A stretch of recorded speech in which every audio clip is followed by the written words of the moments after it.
Hello, welcome to another episode of Tween Book Bites here at the Scott County Public Library in Georgetown, Kentucky. I am Miss Kelly. This is Miss Mary Lou. Hello. Before we get started, though, we want to give you a heads up about what's coming next week. We were kind of hoping to get back to normal. Of course, that didn't happen. But, you know. By normal, we mean like face-to-face programming. Yeah. So we were going to do an Among Us themed breakout game here in the library. We miss doing breakout games so much. Yeah, but we're going to do a virtual version. So we just, want to give you all a heads up.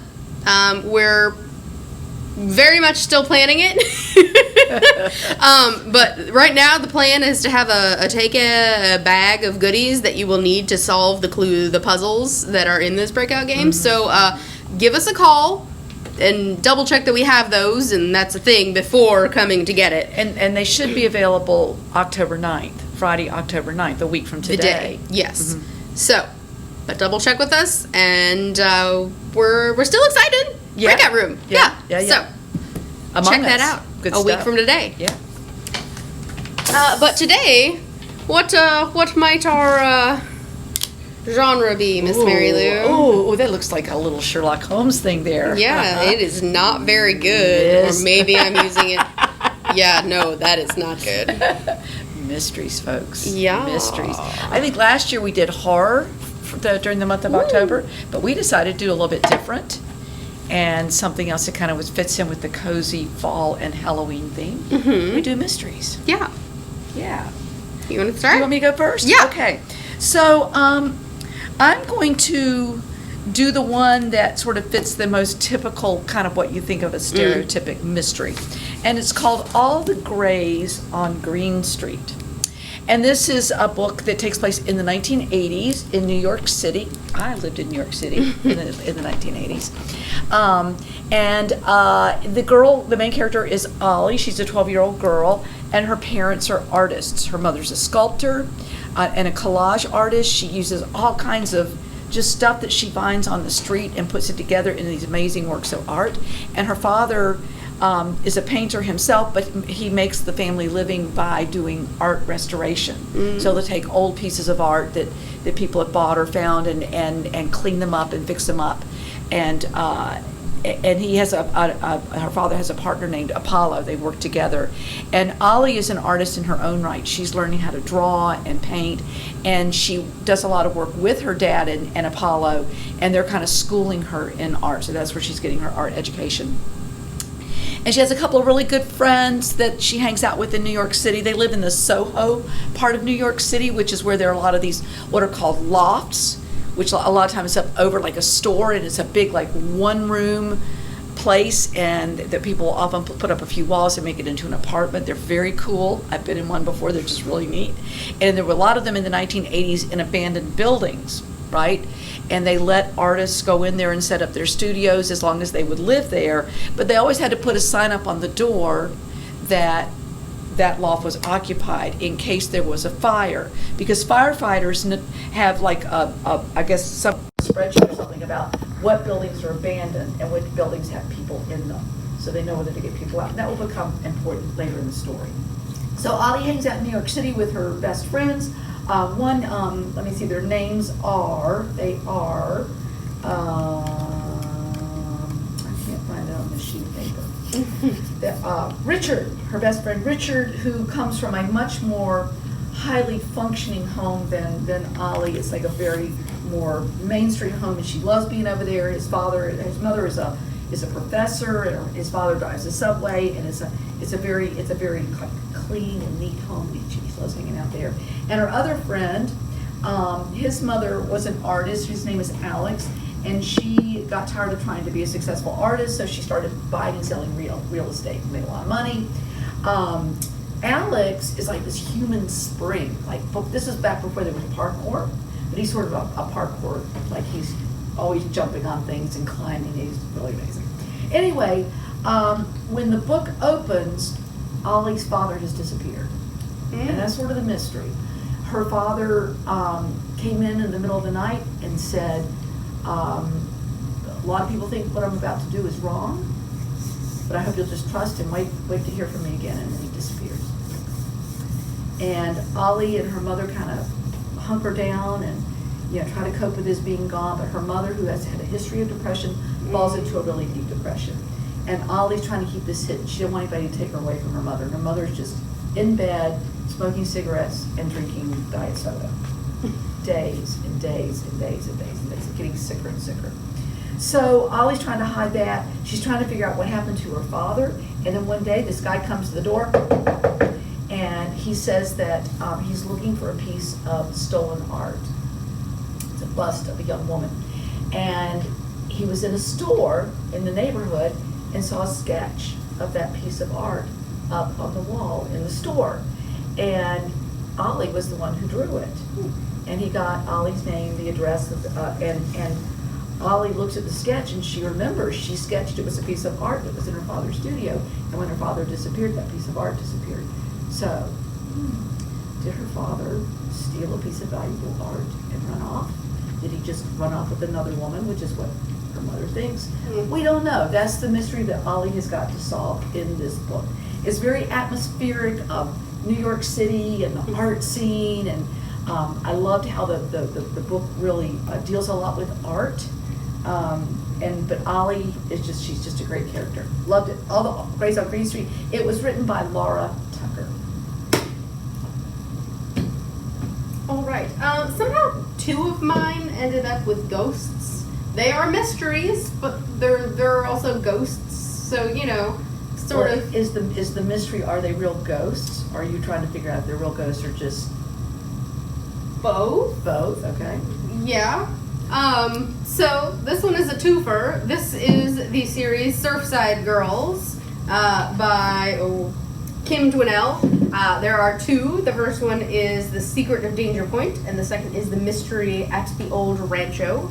I say this is, I think I said this, no, I didn't say it was Halloween because there's ghosts. But anyway, this is very summery because California, and they love surfing, obviously. So this is Sam and Jade are our 2 main characters, and it's the first day of school. I'm mostly going to focus on the first one because I don't want to spoil anything, but there's a second book, so obviously things turn out okay. But Sam and Jade, it's the first day of summer, and they are out kayaking. They see something sparkly in the water underneath. I think it's called Danger Point. And Sam's like, I can hold my breath for a really long time, so she goes to investigate. Ends up in this weird little cavern and climbs up, and there are all of these ghosts that suddenly she can see on top of Danger Point.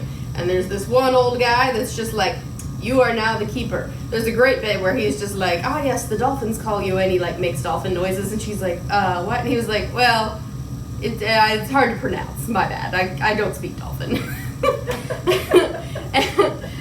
But she is now the keeper of Danger Point. But they've just heard that there is going to be this new resort built on top of Danger Point. It has been sold, and they have to kind of figure out how they're going to save Danger Point.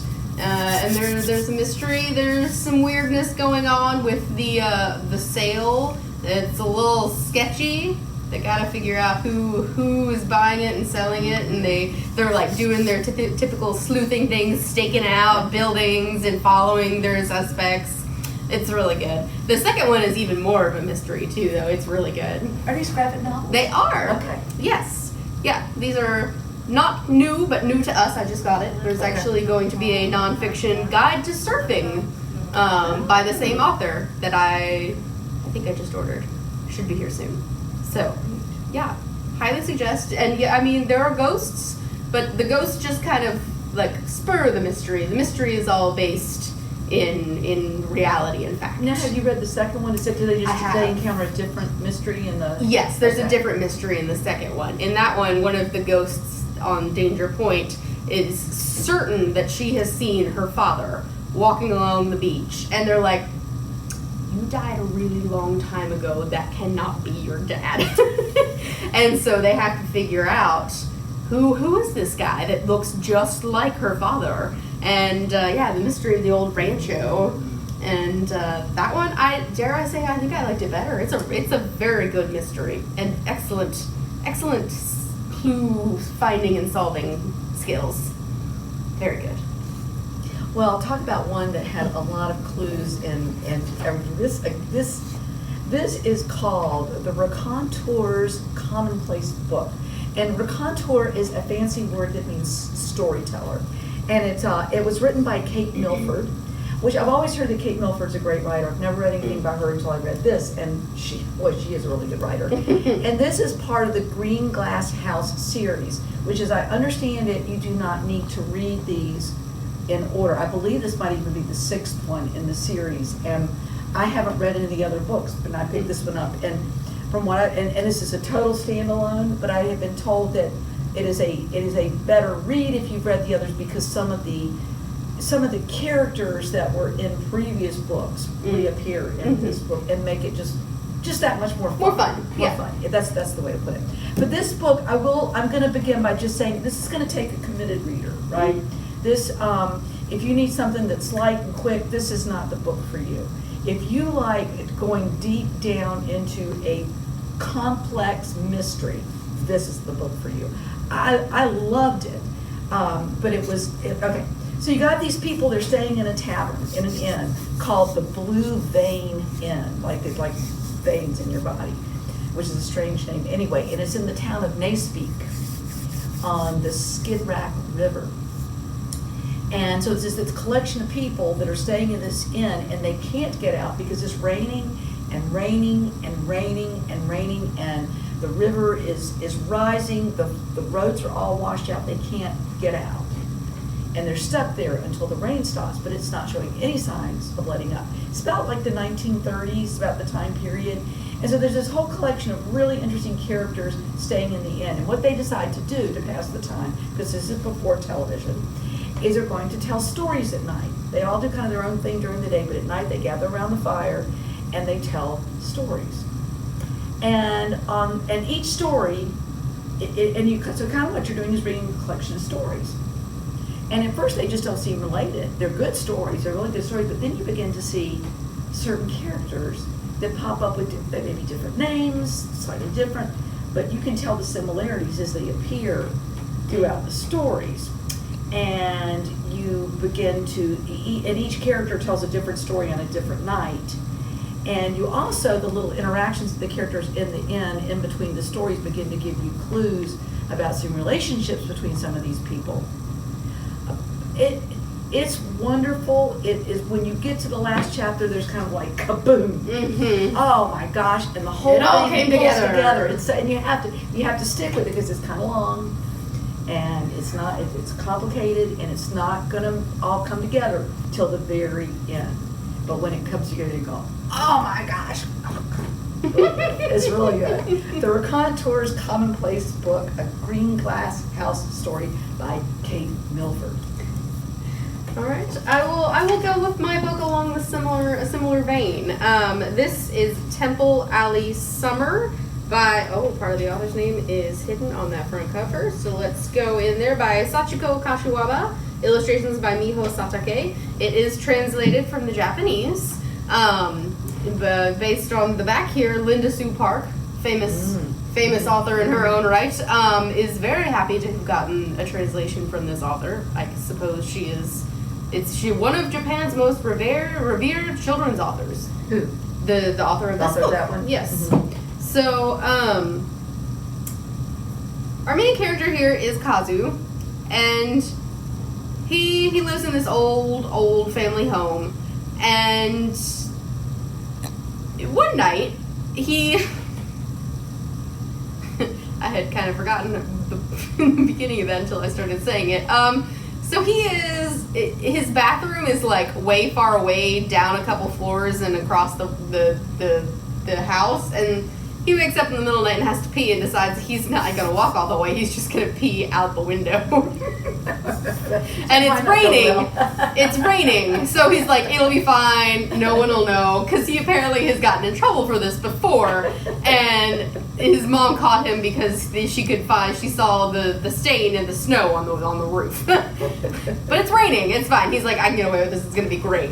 Except he's done, and he looks out the window, and this girl in like this white kimono, which in Japan is that's how you would dress the dead, And she walks out of a door in his house, and he screams bloody murder because he doesn't know this girl, and she just came out of a random room in his house. And of course, so then he gets in trouble for peeing out the window again. His mom's like, what is wrong with you? You promised you wouldn't do this again. And then they're like, nobody's there. They you know, the whole family goes around. There's like, they check. There are some doors unlocked, but like nothing too weird has gone on, except for this random girl that Kazu is certain that he saw walk out.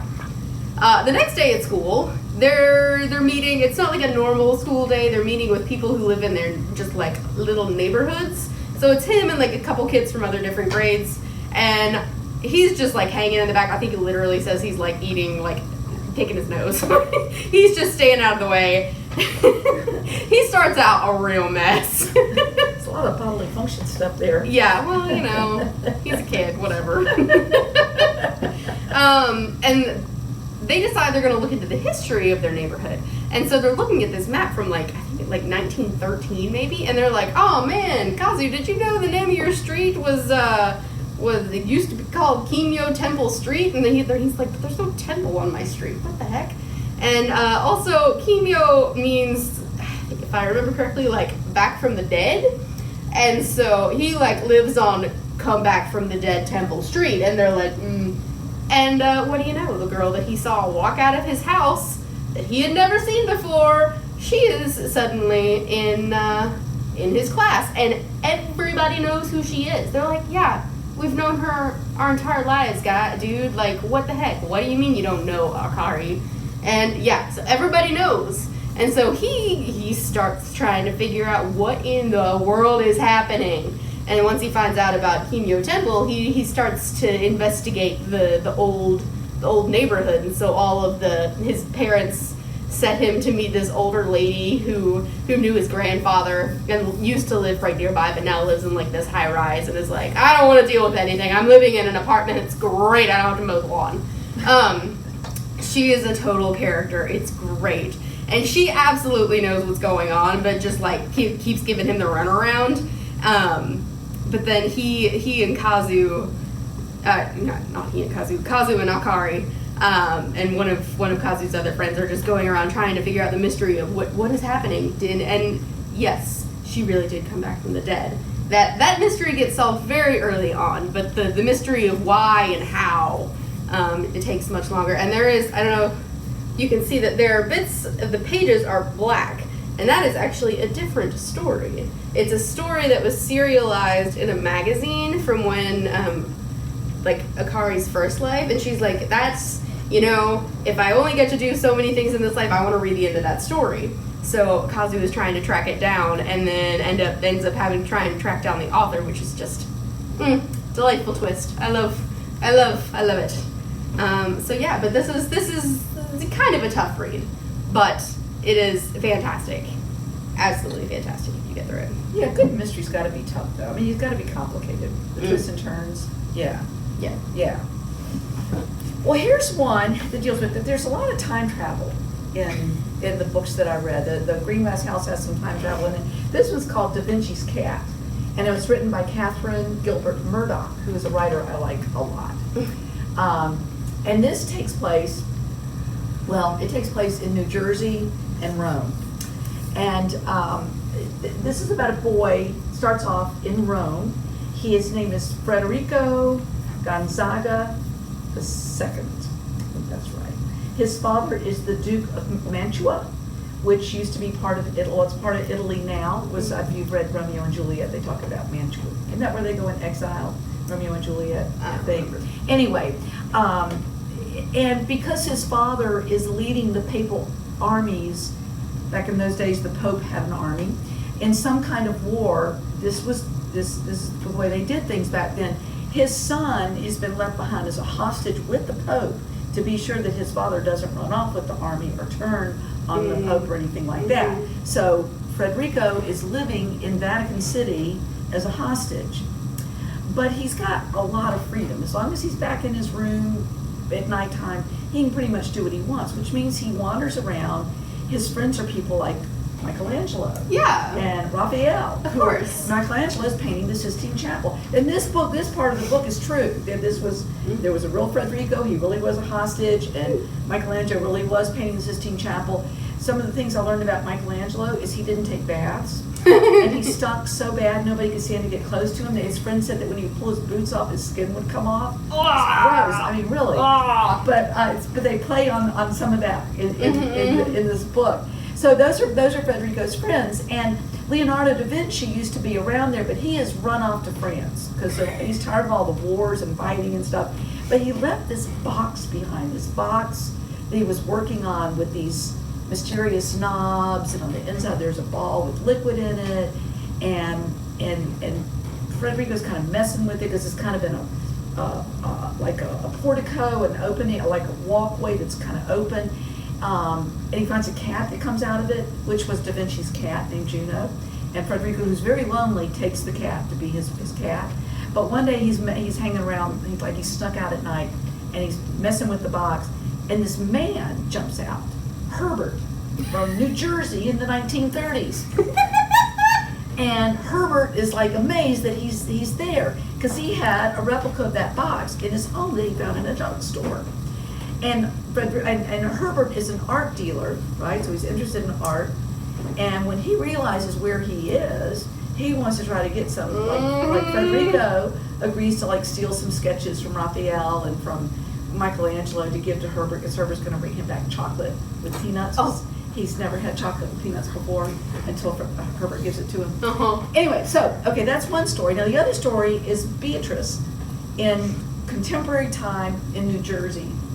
Beatrice, or they call her B, lives with her two moms. Her mom is one of her moms is an art professor who's American. Her other mother is Italian and has something in the art field. But they're going to house sit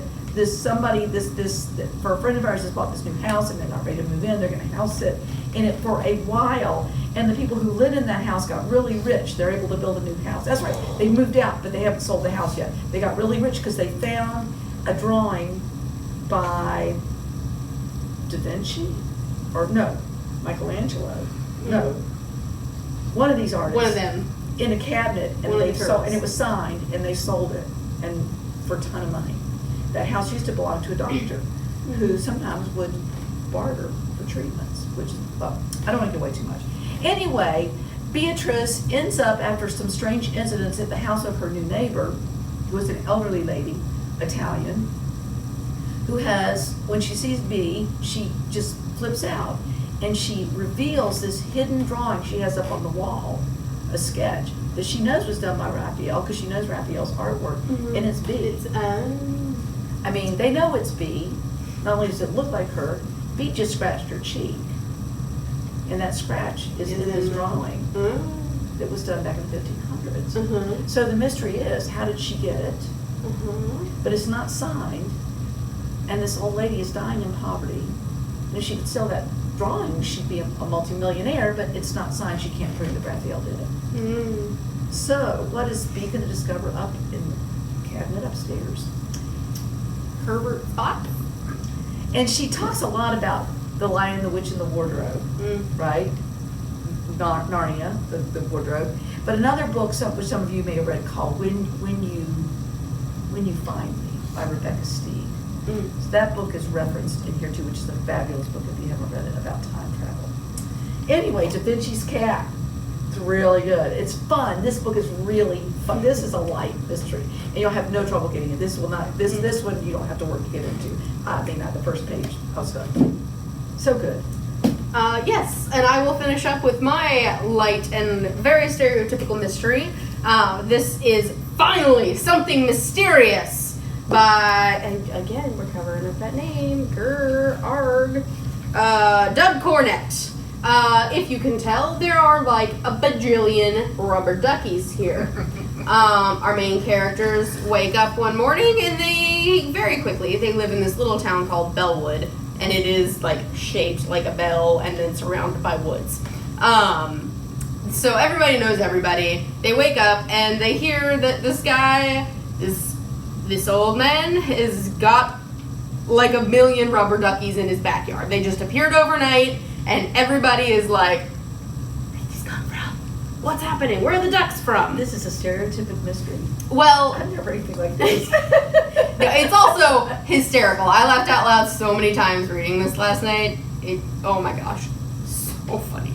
But like, it's a mystery, like a straight mystery, not like fantasy added in. Yeah, just like a straight mystery. So our main characters, Paul Marconi, just Paul. His name's just Paul. But his best friends are, I didn't write them down, and I absolutely should have. Crud. Where are they? Shanks is a girl, and you better not call her by her real name, because that's not what she goes by. Her name is Shanks.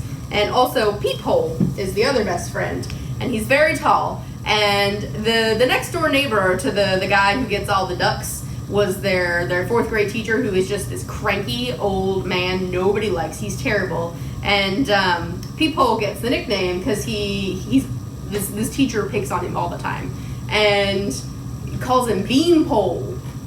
But one day he calls Beanpole up to the board to solve a problem, and he's got a really bad like cold, allergies going on. He can't talk, and so he turns around and is like, "My name isn't Beanpole, except it sounds like Peephole," and so his name is Peephole forevermore. So these three, they call themselves the one and onlys because they are all they don't have siblings. They're all only children. So they are trying to figure out where in the world did these ducks come from, because they've decided that they solve mysteries. That's their thing. This is kind of the first big mystery they've actually encountered. And the chief of police, bless his heart, he's kind of a bumbling idiot. That's kind of. Yeah, and he calls Paul Macaroni instead of Marconi, and he just like makes up names every time he sees anybody pretty much. So it's them running around town and trying to figure out where did these ducks come from. And there are all these like little bits. Like, I had an inkling fairly quickly on that I knew what had happened, but I didn't know who did it. And I don't want to now say the thing. Is the ending satisfying? Yes, absolutely. Yeah, and it's full of rubber ducks, and also a girl who is playing the tuba in the forest, playing "We Are the Champions" on her tuba while dancing. That's a moment.